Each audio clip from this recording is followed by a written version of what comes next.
My sister announced at Thanksgiving, "Mom and Dad are signing the house to me. You get nothing." Everyone cheered. I smiled and said, "Dad, should I tell them, or will you?" His fork dropped. My sister screamed, "Tell us what?" The dining room went silent the second I said it. 20 people, forks frozen midair, wine glasses suspended, my mother's hand trembling on the stem of her Cabernet like she'd forgotten how to put it down. "Tell them about the mortgage," I said quietly. Dad's face drained of color so fast I thought he might pass out. "Michael, not now. The second mortgage you took out 3 years ago? The one you've been hiding from everyone? The one that means you're 6 months from foreclosure?" My sister Jessica lunged across the table, her chair screeching against the hardwood. "You're lying. You're a fucking liar." "Am I?" I pulled the manila folder from my messenger bag, slowly, deliberately, let everyone watch. I spread the papers across the turkey platter, right through the mashed potatoes and congealed gravy. Bank statements, foreclosure notices, loan documents with my parents' signatures. Or did none of you ever wonder why they suddenly needed Jessica to move back in? Why they've been so eager to gift her the house?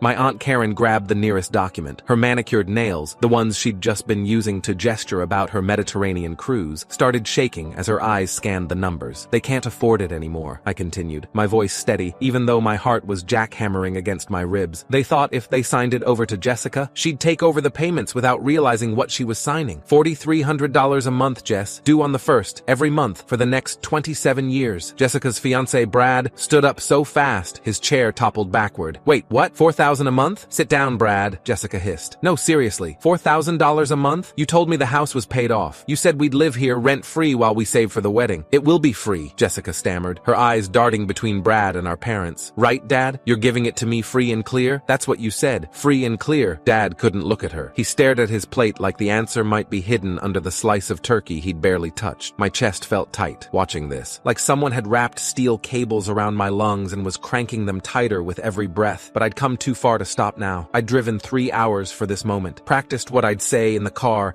until the words felt like stones in my mouth, heavy, cold, unavoidable. Mom started crying, those delicate little sobs she did so well. "We were going to tell you after what?" I cut in. "After she signed the quitclaim deed? After it was too late to back out? After you'd successfully dumped $120,000 of debt onto your daughter?" My grandmother, Dad's mother, the woman who'd taught me to play chess and always slipped me a 20 when she thought no one was looking, slammed her hand on the table so hard the wine glasses jumped. "David Michael Thompson, is this true?" Dad's silence was louder than any confession. "You manipulative son of a bitch," my Uncle Tom said, and I'd never heard him swear before, not once in 38 years. "Your own daughter." Jessica's face twisted into something ugly, something desperate. "Michael probably made this all up. He's always been jealous of me. He's never forgiven me for being Dad's favorite." My hands clenched into fists under the table. The anger was a living thing in my chest, hot and writhing. "Call the bank then." I slid my iPhone across the table. It left a trail through the cranberry sauce. "The number's right there in my contacts. First National Bank. Ask them about the $78,000 you owe on the second mortgage. The one that's 180 days past due." Jessica stared at the phone like it might bite her. Didn't touch it. Didn't move. "You won't call because you already know," I said. "Want to know how I found out? Dad asked me for money 2 months ago. September 14th. He called me at work. Said it was for medical bills. Mom's surgery, he said.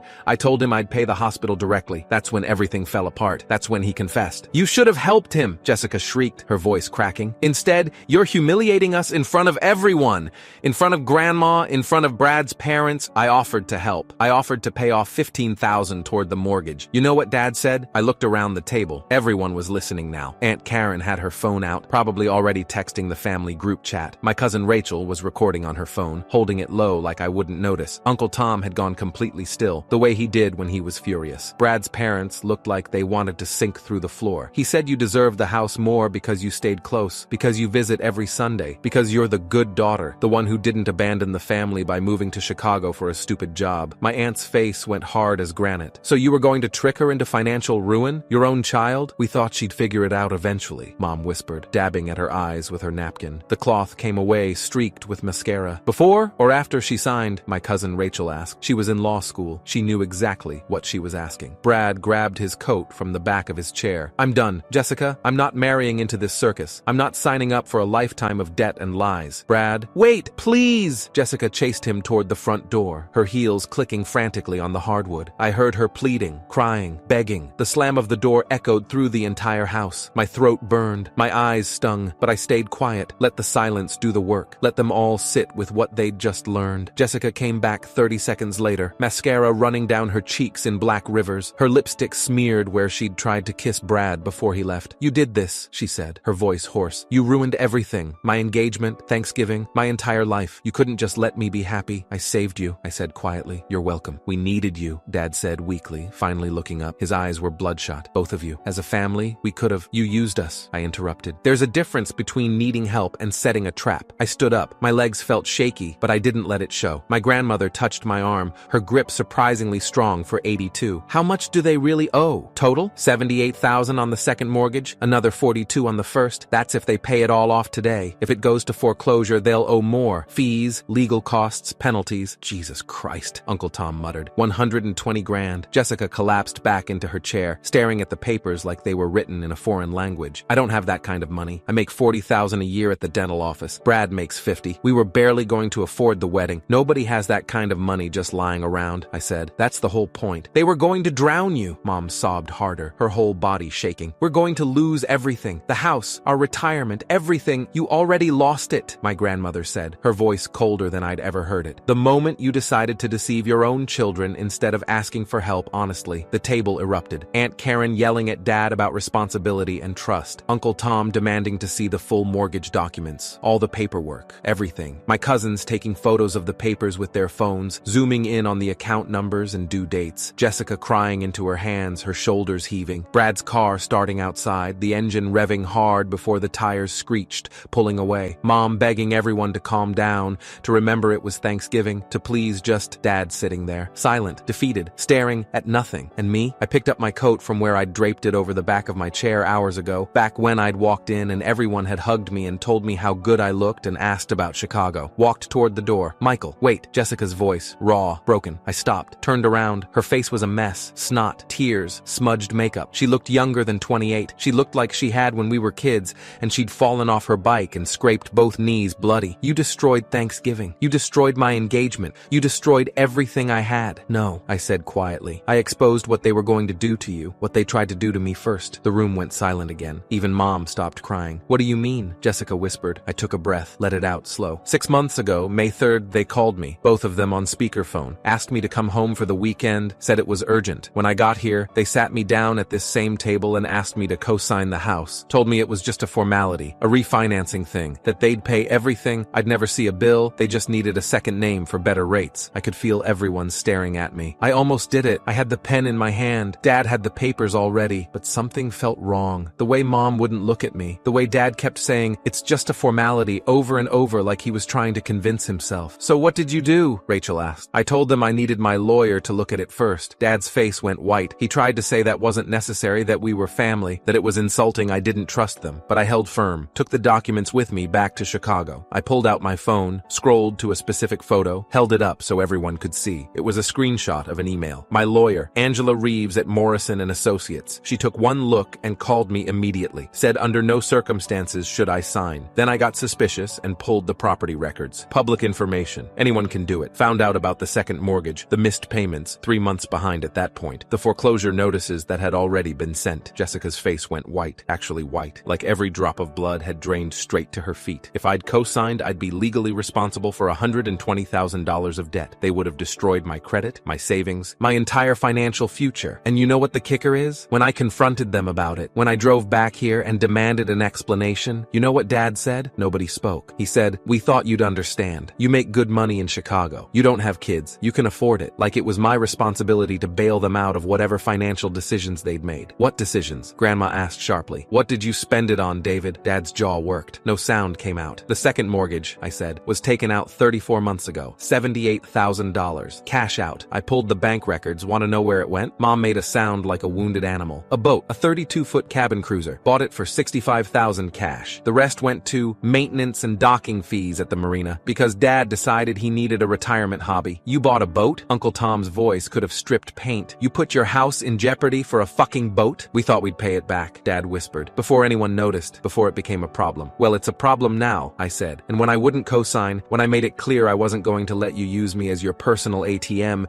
you moved on to plan B. Jessica, my sister's face crumpled. They said they wanted me close, that they were getting older, that the house was too big for just the two of them, that if I moved home, they'd help with the wedding, I could save money, it would be like old times. And you believed them because why wouldn't you? I said, and I meant it. They're our parents. We're supposed to trust them. This is insane, Brad's mother said from the corner. I'd forgotten she was even and there. You were going to saddle my son with this debt without telling him? Brad didn't need to know, Mom said defensively. The house would be in Jessica's name only. They're getting married. Brad's dad stood up. Do you understand how marital debt works? Do you understand what you were about to do to our family? The yelling started again, louder this time. My uncle demanding Dad sell the boat immediately. My aunt saying that wouldn't be enough. They needed to sell the house, downsize, declare bankruptcy if necessary. Rachel pulling up foreclosure law on her phone, reading out loud about timelines and legal options. Grandma sitting there, stone-faced, looking at her son like she didn't recognize him. Jessica just sat there, staring at nothing. I walked over to her, crouched down next to her chair. I know you hate me right now, I said quietly, just for her. But in 6 months, maybe a year, you're going to realize I just saved your life. Brad too, probably. You were about to sign away your future for a lie. She looked at me. Her eyes were empty. How long have you known about them trying to trap you? 2 months. Dad called me September 14th asking for money. Said it was for medical bills. When I said I'd pay the hospital directly, he broke down. Told me everything. The debt, the foreclosure timeline, the plan to give you the house. He actually asked me to keep quiet about it. Said if I really loved the family, I'd let them handle it their way. Why didn't you tell me right away? I tried. 3 times. Called you, texted, even drove down one weekend. You were always with Mom and Dad or busy, or you'd say, not now, I'm planning the wedding. They made sure I could never get you alone. She looked at the papers spread across the table. Is it really that bad? It's worse. I didn't mention the credit card debt, another $18,000 across 4 cards, or the personal loan from Dad's brother in Florida, 12 grand, or the, stop, she whispered. Just stop. I stood up. My knees cracked. I felt 1,000 years old. For what it's worth, I said, I really am sorry about Brad, but better to find out now than after you're married and legally tied to all of this. He's not coming back, she said dully. I know he's not. His parents have been pushing him to reconsider the engagement for months. They think I'm beneath him. This just gave him the excuse he needed. Then he's an idiot and you deserve better. She laughed. It sounded like breaking glass. Do I? I was about to let them trap me. I was so desperate to feel special, to feel chosen, that I didn't ask any questions. You're smarter than me. You always have been. That's not— Yes, it is, she said firmly. And we both know it. I made it to the front hallway before my grandmother caught up with me. For someone who complained about her hip, she moved pretty fast when she wanted to. You did the right thing, she said. Doesn't feel like it. It never does. But sometimes love looks like a wrecking ball. Sometimes you have to destroy the lie before you can build something true. I nodded. Didn't trust my voice. I'm calling my financial advisor tomorrow, she continued. I have some money set aside. Not enough to save the house, but enough to help them find an apartment. Somewhere small, manageable. They're going to have to learn to live within their means. Thank you. Don't thank me. I'm furious with them, but they're still my son and daughter-in-law, and I won't let them be homeless. She paused. What about you? Are you really okay? I will be. Your father will never forgive you for this. I know. Your mother will try to make you the villain. She'll tell everyone you humiliated them on purpose, that you enjoyed it. I know that too. She hugged me, hard. She smelled like lavender and peppermint, the same as always. You're a good man, Michael. Better than they deserve. Don't let them make you forget that. I left through the front door, didn't look back. The texts started before I even got to my car. Jessica, I hate you. Then but thank you. Then I don't know what to feel. Then Brad blocked me. I didn't respond. Anything I said would be wrong. My phone rang. Unknown number. I answered anyway. Is this Michael Thompson? A woman's voice. Professional. Crisp. Yes? This is Detective Sarah Vance with the Cook County Fraud Division. We received a tip about a potential mortgage fraud scheme involving your parents and sister. Do you have a few minutes to talk? My stomach dropped.